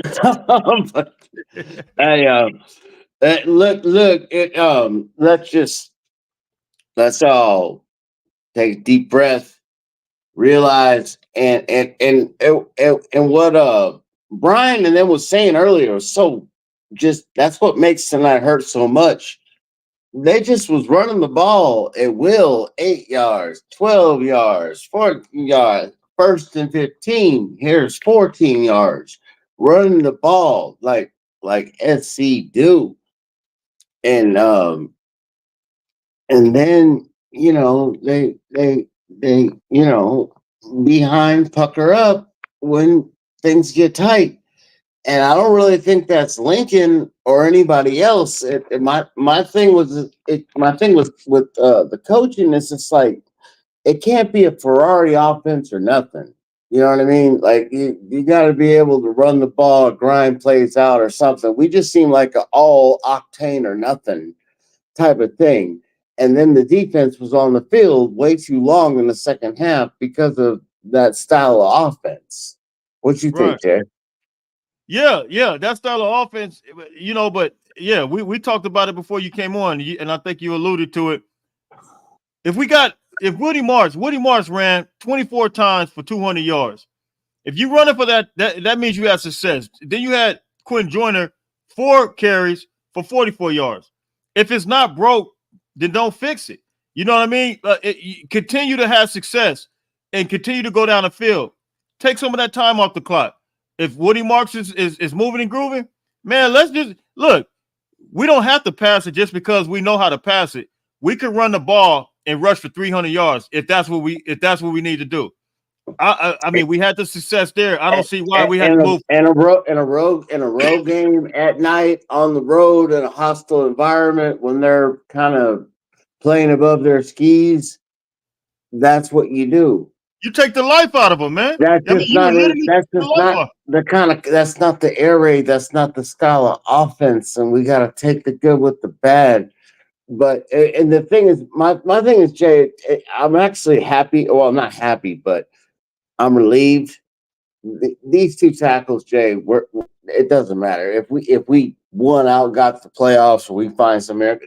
These guys cannot block NFL bound edges, 5 technique, and they just can't. Not yet. I don't know if they'll be able to ever, but they definitely can't right now.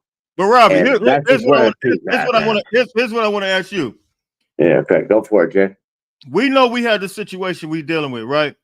Right. So if we know we have a situation that's bad, and we know that most likely the transfer portal can't happen right now, right? Bringing in other recruits can't happen right now, right? So I do what you call the process of elimination.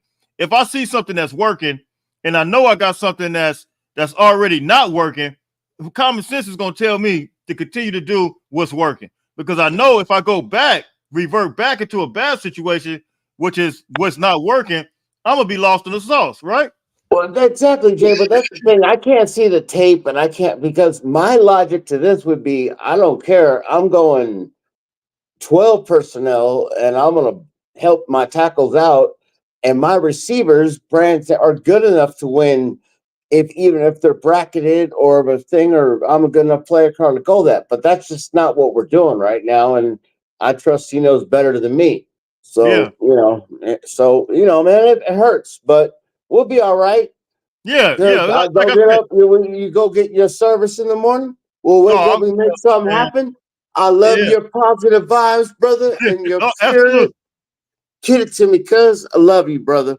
Hey, likewise, fam. I appreciate you, man. You've been tapping in since all the way, man, day one. So, man, I definitely appreciate you, fam. And listen, this is a blessing. I believe that this is a blessing in disguise. Some people ain't gonna see it. It hurts, but hey, we really find out about ourselves, man. So, I appreciate you, fam. So, let me take some of these other calls real quick. Dan. Jay, How you USC Jay, doing, what's man? going on, man? Hey, I want to tell you, man, it's my first time meeting you. I'm a good friend of JJ. You know what I'm saying? And he's a Oh, big fan of man. yours. You talking about John Jackson? Yes, sir. Yes, I sir. That's talked my to guy. him, man. And matter of fact, I gotta call him. I think you know why too. Yes, sir. Yes, sir. I Yeah, saw him yeah. this morning. He's doing all right. So He's yeah, all call right. him now. Yeah, he's calling, Okay. man. Yeah, Matter of tap fact, in. if you talk to him, tell him I'm gonna call him tomorrow, man.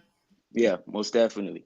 But hey, man, it's a tough loss, but you know what I want to say is there's only so much you can do at the end of the day when the tackles aren't, because honestly, I feel Lincoln Riley called a decent game because up until that first interception, Minnesota wasn't stopping the run or the pass. And Yeah, he was staying consistent to his play calling. He was mixing it up. He was calling, a run play then a pass play, and it both was working up until that first interception. right. It's only so much you could do. You go back and you watch the film. Mason Murphy was getting beat time and time and time again. He's getting beat. And this is the Wisconsin game. Wisconsin doesn't even have a good D-line. I've been watching them on the field. I watched them on the field last week. Getting beat. You know what I'm Right. saying? Against Michigan. Someone he had 100 pounds on getting beat. Both tackles. Getting beat. Yeah, There's only so much you can do. I think Miller Moss, when he gets time, if you look at all his interceptions that have been thrown, it's because he's had pressure in his face. He doesn't have time to get the ball off. But I yeah, think when he has time to diagnose and get the ball off, even when he's getting pressure, he does a pretty good job, relatively speaking, at getting the ball off and finding the right, making the right reads.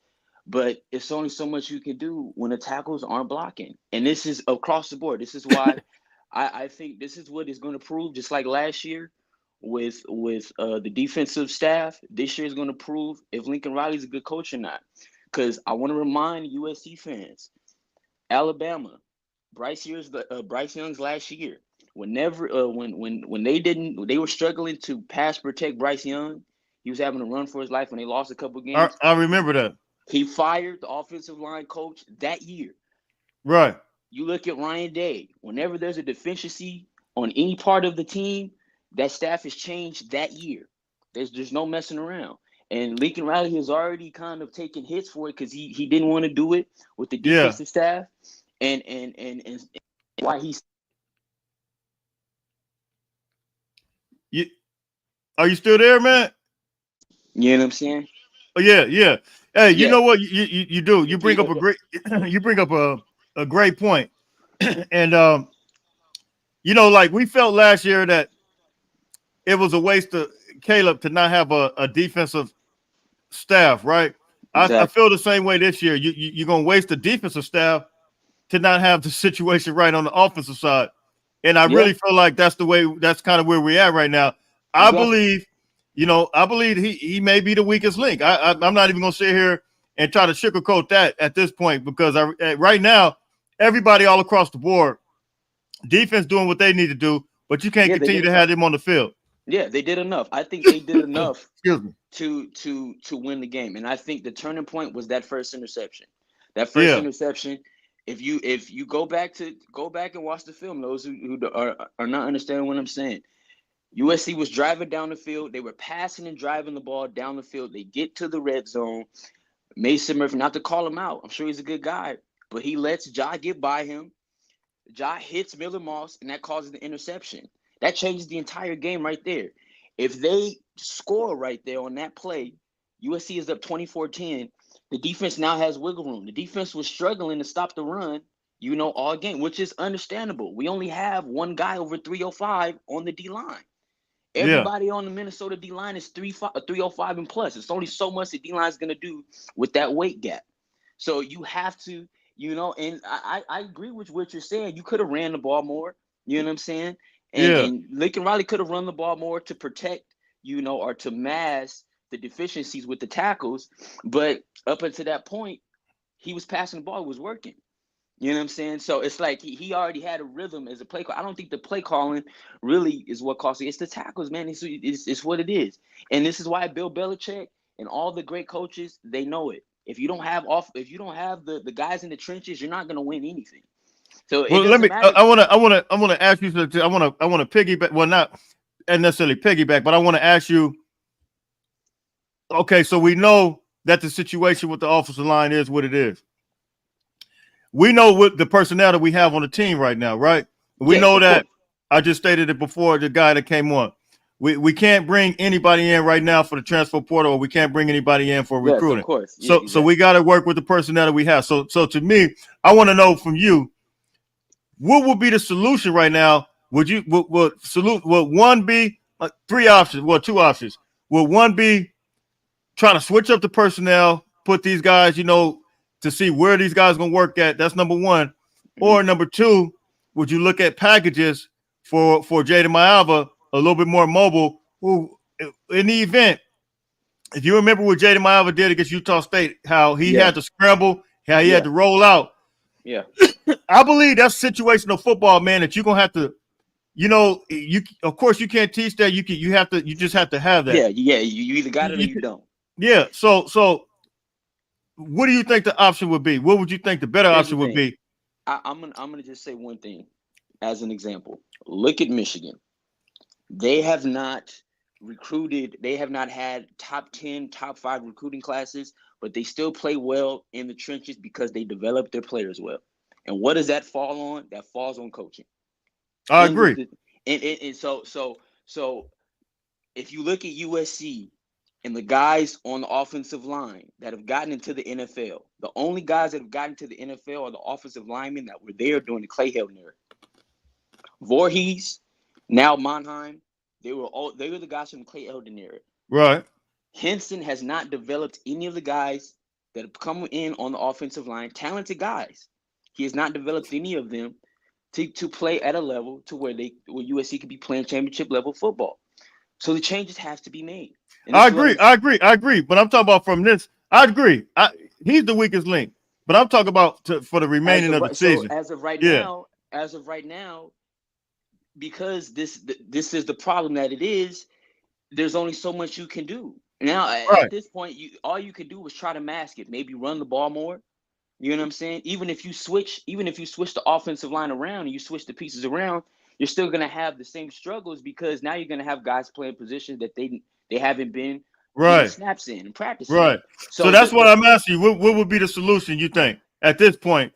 Because we got talent. You agree? We still got enough talent to play some big boy football right now. Yes, of course. On the offensive line, there's really no excuse why these guys are not blocking up to a par to where Miller Moss is getting he's not getting enough time to get the ball off. And it's disrupting the whole flow of the offense. But at this point, it is what it is. They're not being developed to the point where, so it's really it's really kind of like a lost cause. And I think I really want people to look at that last Alabama year, Bryce Young's last year. And they still had a good year. I think they went 10-2 that year. But they lost games because they couldn't protect Bryce Young. Right. I remember he was running all around. He was running for his life. But think about that. But think about what you said, though. He was running all. He had the ability to run. Right now, we are. That's not even happening. No, yeah. Well, that's not Miller Moss's game. Yeah, but here's the thing. Even Jaden Maiava, I don't think he has the IQ that Miller Moss has. I think if you get pressure in his and face, that's the only problem. And see, I wasn't. Yeah, I'm glad. If you watch his UNLV film, which I did during the off season when the news came. He made a lot of poor throws. Even when he didn't have pressure in his face, he was making poor throws. When he didn't have pressure. So imagine when he does have pressure. And I get it. He was a freshman, but it's certain guys, they just don't have the IQ to diagnose the defense. And I think Miller does. And that's what against LSU in that cover 2 when he dropped it in between the corner and the safety when Kyron Hudson made that one-hand catch. Not a lot of QBs are diagnosing the defense that quickly, that fast, and dropping a dime like that. It's just not a lot of guys doing that.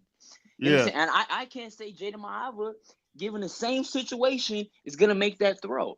But here's the thing: he needs time to do it.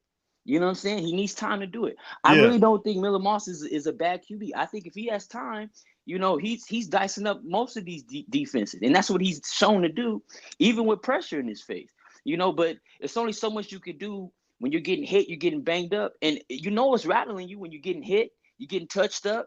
They touch you 5 or 6 times, it starts rattling you because you're starting to feel the presence.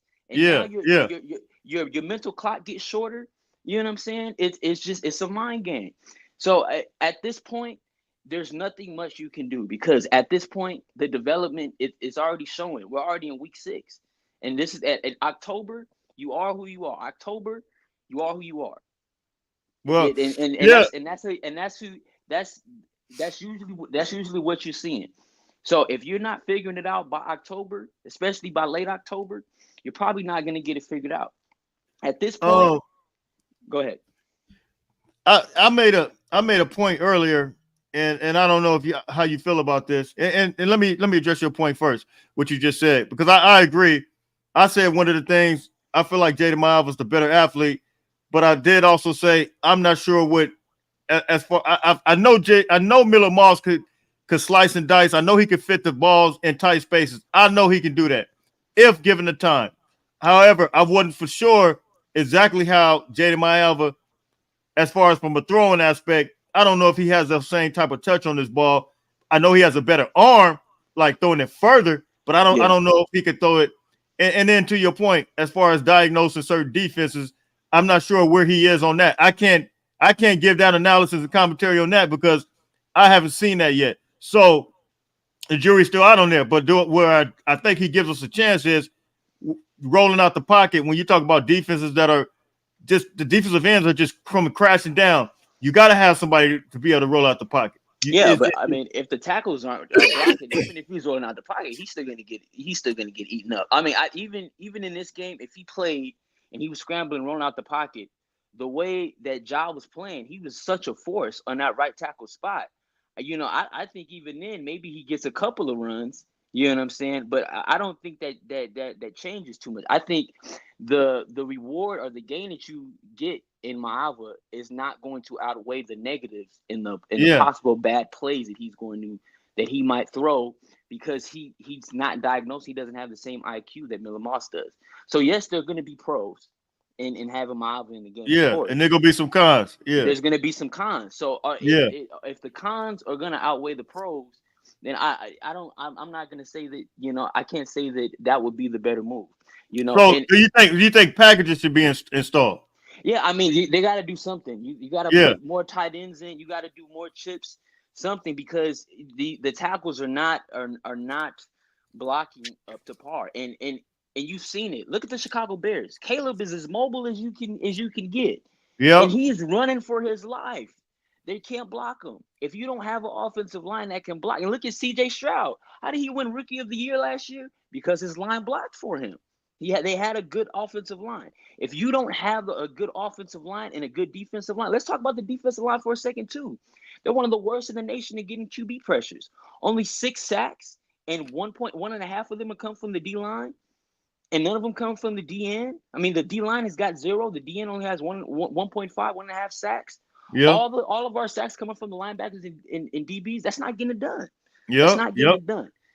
So from a general perspective, the USC needs to build their trenches, and in the Big Ten, especially in the SEC and the Big Ten, you're going to get exposed if your trench players are not up to par, and that's where we're getting exposed. Forget the refs. Yes, the refs are calling against USC. Yeah, I agree. You can't put the game in the refs' hands because they're going to do that. Obviously, you're going to have you know how it goes. You're going to have people in the refs' pocket to stand in the third. You can't put the game in the refs' hands. You can't. And so here's the reality. We can't block on our tackles, and we're too small up front. So these are the things that have to be addressed. If you don't address the line of scrimmage, this is where Lincoln Riley, he's getting tested. He has to mature and see, okay, this is what I need to do. This is what the great coaches have done. That's why Nick Saban is the GOAT. Whenever there was a deficiency on any part of the team, he addressed it. He addressed it immediately. Even Ryan Day. That's why they have a good chance of winning the championship this year. Any deficiency they've had in any part of their team, he addressed it in the offseason immediately. You know what I'm saying? So Lincoln Riley, where he goes and where USC goes moving forward is based on the decisions that he makes on the deficiency. He's already lagged on it. If he lags on the offensive line, we're going to have another problem on the offensive line. If he doesn't, if he doesn't get guys that can develop, I don't want to hear it because Michigan is doing it. Yep. Michigan's doing it. They're not getting 5-star offensive tackles and offensive guards, and they're still blocking well. You know what I'm saying? There are other teams. You have your Iowas. You have even Minnesota. They were blocking well. From an offensive. What's crazy about just being in the Big Ten, and I think we all knew this. Everybody always told us, but even the teams that they call lesser opponents, not of equal status as the Ohio States or the Michigan, even those guys, Minnesota's, Illinois, Purdue, these guys still have trench players.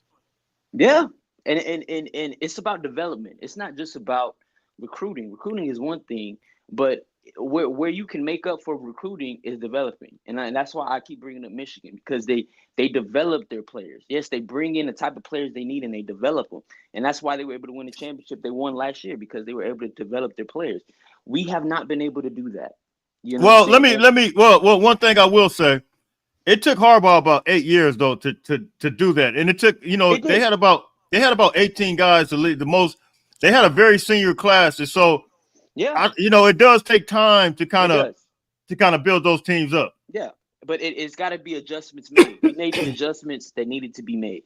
Now, as far as where we stand right now, come on now, Penn State, that DN at Penn State's no joke. Man, Nobody hey, feels well, like here's the thing. Before you came on, I told somebody today. I said, well, I was on here on this live, the same live. I said, look, man, if we don't make it, see the thing is, we don't have time to wait. This week there has to be a major yeah, change this week, because no, yeah, the way like you said, they got them on both sides, on the they left got and the right side, them guys, man. and they look like some dogs. They are some dogs. Those guys get NFL guys, and the way our tackles have been playing, I'm worried for Miller's health at this point. Not just But his, that's not just why his game, Miller's health. that's why I initially said bring in some type of You package. might, yeah, You have to might want bring to see that. Miles in. He has a bigger Yeah. body. It just gives us a chance, but we may have to run a 2-quarterback system. But I want to ask you this question, and you could agree or disagree. But Miller Moss, Lincoln Riley has never had a quarterback like Miller Moss. Do you think it's hard for him to adapt to play calling? I asked some other people that came on. Do you think it's hard because every quarterback he had is, this is a true pocket quarterback. Does Lincoln Riley have issues with calling plays with the quarterback that's like this? Well, here's the thing. I think there's been times his play calling has been questionable. There have been times. I kind of want to address it with Caleb too. Caleb, he fell in love with the home run ball, and the reason why it was hard to block for I Caleb agree. is because he was holding on to the ball so much. And one and two, we didn't have a receiver that created separation like a Jordan Addison. We didn't have a deep threat guy that was a speed guy that can create separation if you play man coverage, or even if you have a guy deep. So what was happening last year is Caleb was looking for the deep ball. He was holding on to the ball, playing superhero ball. It's hard from an offensive line perspective to block for someone because you're not seeing what's going on behind you. You know what I mean? So it was harder in the Arizona game. They kept everything in front of them, and they were getting pressure on Caleb, and it was successful. Every team after Arizona last year did the same thing. They copied Arizona's blueprint, and we struggled. We were more stagnant. This year, Miller Moss, he's more willing to take the check downs, but the problem now is the You don't have offensive line time. is getting more exposed. You Yeah. know what I'm saying? They're still getting exposed because their tackles are not blocking well. So I mean, even if you put Jada Maava in, I truly don't think it would be that. Yes, he would make more plays. He would make more plays on the offensive end, but I'm not sure that we would be in a different situation. You know what I'm saying? I'm not 100% sure we'll be in a different situation where we're winning games because Jada Ma was in instead of Miller Moss. I mean, I can't say that maybe it is. It's a possibility. Who knows? We don't know for sure. But I don't think if we had Jada Ma in, it would make that much of a difference. Now to go to his play calling, he's had questionable play calling at certain points. The Michigan game, he had questionable play calling. In the first half against Wisconsin last week, he had questionable play calling. But again, I think it's also a fact that it's like, what are you gonna do? Your tackles are getting beat, so what else can you do? If your tackles are getting beat every play, that limits a lot of your plays, especially your pass plays, because you're not able to get your receivers downfield to get into the routes. You know what I'm saying? So I think that's why, especially against the Michigan game, that's why he was throwing all those screen passes, because the tackles were getting beat so much. They're like, what else Yeah. are you going to do? You know what I'm saying? So his play calling, he's trying to do the best that he can. And I think he also has been trying to save stuff for the big games. So he's been kind of vanilla at times, trying to save stuff, little wrinkles and stuff for big games, but he has been questionable. But I think if the offensive line is playing well, it doesn't matter because we're winning these games. We beat Michigan easily. We're undefeated. Honestly, we're undefeated if our tackles are playing up to par. Because we beat Michigan and we win this game. So it's really coming down to that. And our defensive line, I mean, it's really simple. We have to up our trench play. It's really that simple. We have to. Well, man, I definitely appreciate you, Carl. I've been on here almost 2 hours. This is the longest live I've ever did in my life. Yes, man. I appreciate you. I know I was pretty. Hey, when are you? I appreciate you coming in, man. When are you gonna talk to JJ again? He was calling me. That's why I broke out. He called me. Okay. While I was I might let him know. I'll probably call him tomorrow. I know the little situation going on, so I want to check in with him. But tell him, hey man, and I'm gonna probably give him a call sometime tomorrow. Yeah, man. Hey, we look. Here's the thing, Trojan fans. We're gonna be better because of this.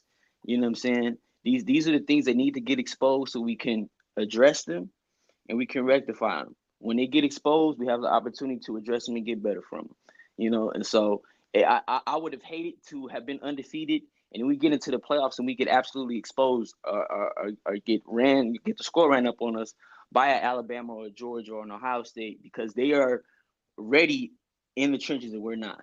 You know what I'm saying? Yeah, they've been building. Well, that's a whole nother story. They've been, the whole NIL thing is just they've been loading, like reloading, like ridiculous. So, yeah, it's all kinds of things that we have to do on this end. But I think we're gonna be okay. And there's still hope. I think this season, like I said, I'm saying in the long still run. win. I'm saying in the long run. In this season, I'm not sure. It's really up for grabs what's going to happen in this season because, like I said, there's only so much you can do with the situation being what it is, especially up front. So I don't know. It's looking like it's going to be tough. But in the long run, at least Lincoln Riley know, okay, these are the things that we have to address. You know what I'm saying? Moving forward, past this season and beyond, whatever the case, we have to address these things. And so that's what I mean. More so in the long term. In the short term, I don't know. We could be 3-3 next week. We could Hey, yeah. Man, I can't even think about that. You about to give me an attack right now. Hey, man, I'm just calling what I'm seeing, man. I'm calling what I'm seeing, man. And it's tough, man. It's tough when look at the Bears. That's why they've never won. Yeah. Look at the Carolina Panthers. That's why they haven't won. If you don't have the guys up on the offensive line, they're going to block. You're not going to get anything done. And that's why, again, you got to build from the trenches out. The great coaches do it. You build from the trenches out. You can have all the talent you want on the outside. If you don't have the guys up front that are going to get the job done, you're not winning anything. It's really that simple. I think they changed it. I think they changed their recruiting and of course, they try to put the weight gain on, but I still think it's a certain level of talent that you got to add to this. Yeah, you could develop, but then it's a certain level of talent, a player that they have to have a certain level of dog in them to be nasty with it too. That's a whole nother topic for discussion. But yeah, man, I appreciate you tapping in, man. Yeah, man. Hey, man, we'll fight on. We're gonna keep fighting on, man. That's what we're gonna do. And hey, man, I appreciate you everything you do, USCJ, man. Much love to you, man. Hey, likewise, fam. I appreciate you calling in, man. Don't forget to tell JJ I'll holler at him probably tomorrow. Yes, sir. All right. Stay blessed. Man. I'll holler. Much love. All right, family. We are up out of here, man. This was a live, man. This is a heck of a live. Almost 2 hours, 1 hour and 53 minutes. Wow. I guess we had to do what we had to do. But anyway, man, I'm out of here, man. I'm all choked up. I'm all jacked up. But until later on, listen, man, everybody stay blessed. We will be back. We'll be covering this all week long, talking about it. I'm out of here. Everybody stay blessed. Fight on.